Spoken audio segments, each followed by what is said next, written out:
Last in the ACC football standings in 2015, last in the conference recruiting rankings. Dan Rubin from BC Interruption joins us to try to put a positive spin, or we want a truthful spin on this, Dan. Of course we do.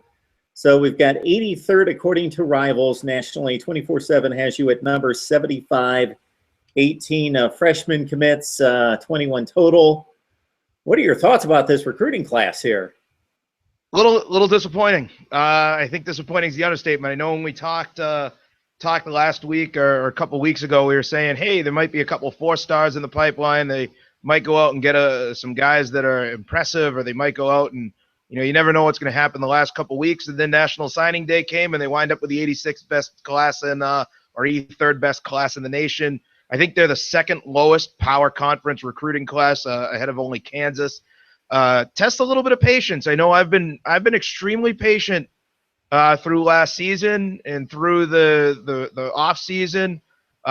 Patience starts to run out a little bit because you'd like to see them start moving forward and start chugging forward. And there's a couple of things that I feel they didn't address, that they did address, but they didn't address well enough. And it tests your patience. It makes you wonder if just how next season might turn out.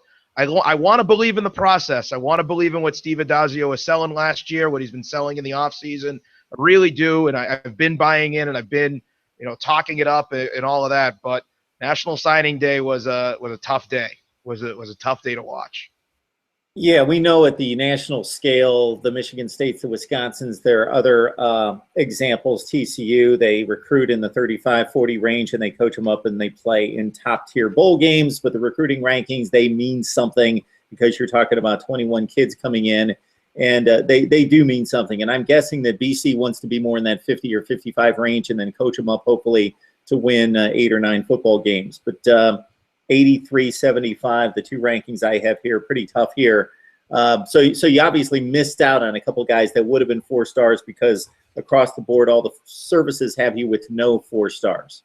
Yep, and a comparable recruiting class to Georgia Tech. The difference is that Georgia Tech, who had 18 freshmen, I think, recruited, they had 1 4-star and 1 more 3-star than Boston College. If nothing else, the part to take away is that BC is rebuilding a little bit through 5th-year patchworks. They got Patrick Tolles. We knew that was going to happen, from the University of Kentucky, to be the quarterback or to compete for the quarterback's job. They also went out and recruited Jimmy Lowry, who's an offensive lineman out of Eastern Illinois. He's a 5th-year graduate transfer, a 6'4", 290-pound offensive line. You have to assume that they're going to get him to anchor the offensive line while they bring along a sophomore class that was abysmal last year, and a couple extra freshmen. They got a couple of big dudes in. Elijah Johnson, 6'6", 315 pounds. Tom Kowalkoski, 6'5", 280. These are guys who are big guys on the offensive line, and they handled their business internally with local guys in terms of that on the offensive line. But one thing you don't want to see is all these freshmen pushed into playing. We saw what happened last year with that. So they're really going to ride last year's recruiting class, the Aaron Monteros of the world, and guys who were brought in to play last year or maybe develop last year, and they had a really bad season. So Steve Addazio's got the trust in them to develop and play a little bit better. They did bring in some guys. I'm sure they don't want to play them, and they have a 5th-year transfer to maybe anchor the line. But, again, they didn't bring it enough to warrant the excitement or what people want to see, especially when you're playing in a league against Florida State and Clemson, who have 2 of the top 5 recruiting classes arguably in the nation, and you're playing them every single year. So you're banking on 2- and 3-star guys who are going to be system guys, and you're really hoping that some of these guys work out, because if they don't, that's going to be 2 straight recruiting classes that aren't really good.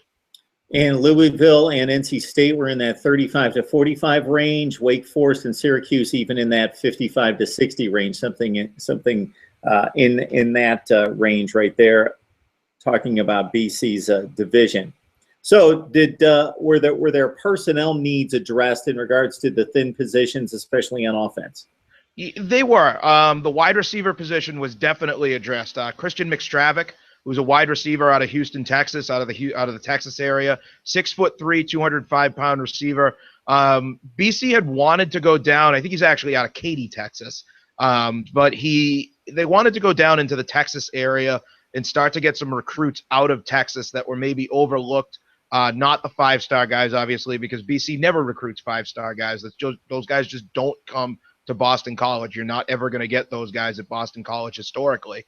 So they go down and they get guys like McStravick, a tall receiver who they can maybe develop.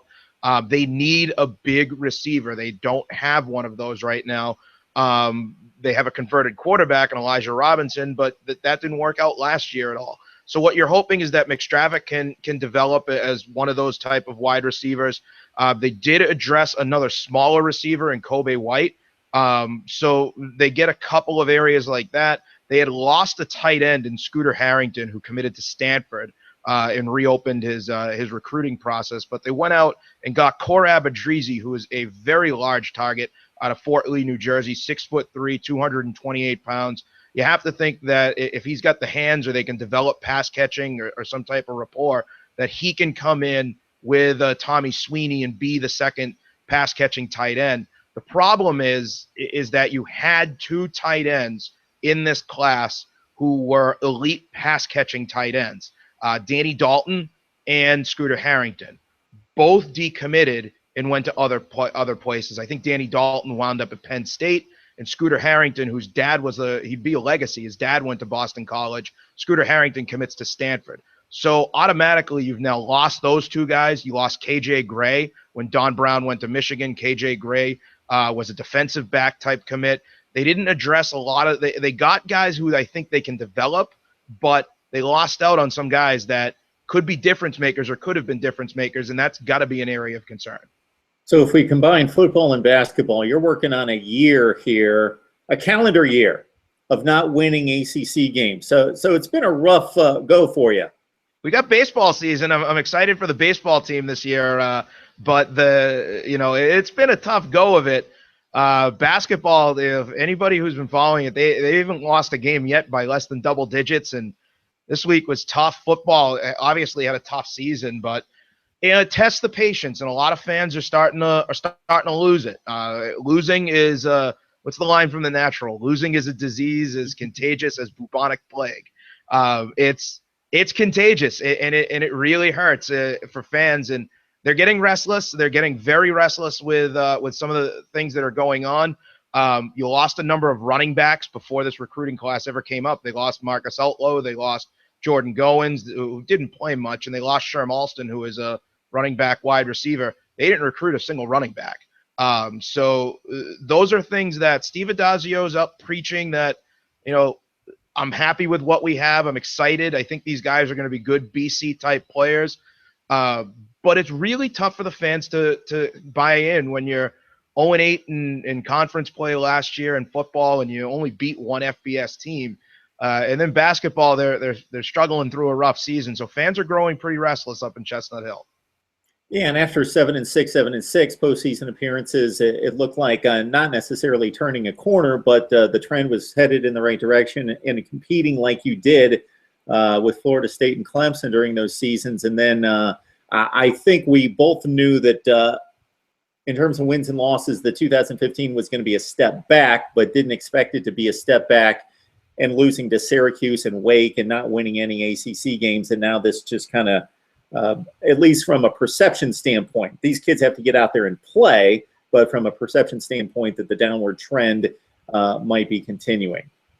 Well, that's exactly it. I never want to take away from any of the kids who have come in. I know Ethan Tuckey was a great recruit who was already on campus, who was 4 stars, and then he mysteriously lost one of them when he committed to Boston College, which seems to happen a lot sometimes out of some of these sites. Anthony Brown, a freshman quarterback, another guy who a lot of people were very, very excited about.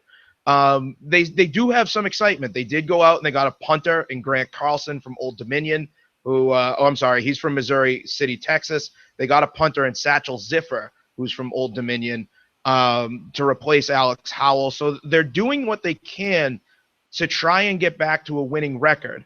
They needed to replace some coaches. They went out and got big names, good names in the offseason this year. A bunch of guys there's a lot of transition this offseason. Offensive coordinator Todd Fitch was sent back to the wide receivers position when they brought in Scott Loeffler, and he left for Louisiana Tech this week. to go be their offensive coordinator. So Rich Gunnell, who's all everything in Boston College history, gets brought in as the wide receivers coach. That's what you want. You want to bring in guys that are going to have excitement. You need to replace a defensive line coach. You get Paul Pasqualoni, who, was run out of UConn on a rail, but spent last year with the Houston Texans and did go to a Fiesta Bowl, I think, or an Orange Bowl with Syracuse when he was their head coach 20 years ago. You're doing what you can, but it really is tough. It has been a struggle. The downward trend we knew was going to be there this year. Fans who said 8-9 wins was a possibility were living in gumdrops and jujubes world. I wish I had their outlook on life last August, because I even said 5-7 was a realistic possibility. A couple of bounces here and there, the injuries, the inexperience, it all caught up to BC. The 2-game swing went against them. Instead of going 7-5, they go 3-8. But this is the off season. This is the season where things have to start turning around. We knew we had it every week last year from Steve Adazio. It's inexperience. We got to get there. We're not there yet. In some places we are, in some places we're not. But this is the off season where things needed to really start turning the corner. Prove that last year was rock bottom. Fans, basketball is probably compounding it, aren't really excited. They're a little nervous about next year. Some of them say 6-6 would be positive. I think they're right. 6-6 would be a step in the right direction. Anybody who says 8-9 wins needs their head examined, to be quite honest with you. And I think bowl eligibility needs to be the goal. But unfortunately, for right now, there's a lot of negative energy flowing through the heights, and it's got to stop somewhere. And with all that, Dan, it's Super Bowl Sunday, and the Patriots aren't playing. I'm wearing the Red Sox shirt. It's pitchers and catchers in a week, in a week or two. I tried to get all. The NFL wanted them out of it. That's all I'm going with. We're going to take you out of your misery here, Dan, and end this discussion. We always appreciate Dan Rubin from BC Interruption joining us to break down this splendid Boston College recruiting class. Maybe they will completely outkick the coverage here, Dan, and you got some gems here. Hey, Luke Kuechly was a 2-star recruit, so maybe we don't know anything, right? Yes, there you go. From your own backyard and in BC colors, and playing today in the Super Bowl. Scooby Wright, most recently from Arizona. He was like a 2-star guy as well, and was just a monster for the Wildcats. So it happens. It does happen. It happened like 15 times. Yep, and who knows, if they can coach them up and they can get to where they need to be and play together as a unit in the system, maybe we'll be sitting here next year talking about a whole lot of different outlook at BC. Okay, I would love to have that conversation. Me too. Not quite as much as you, but I would still like to have it. All right, Dan, we'll see you soon. Thanks, Mark.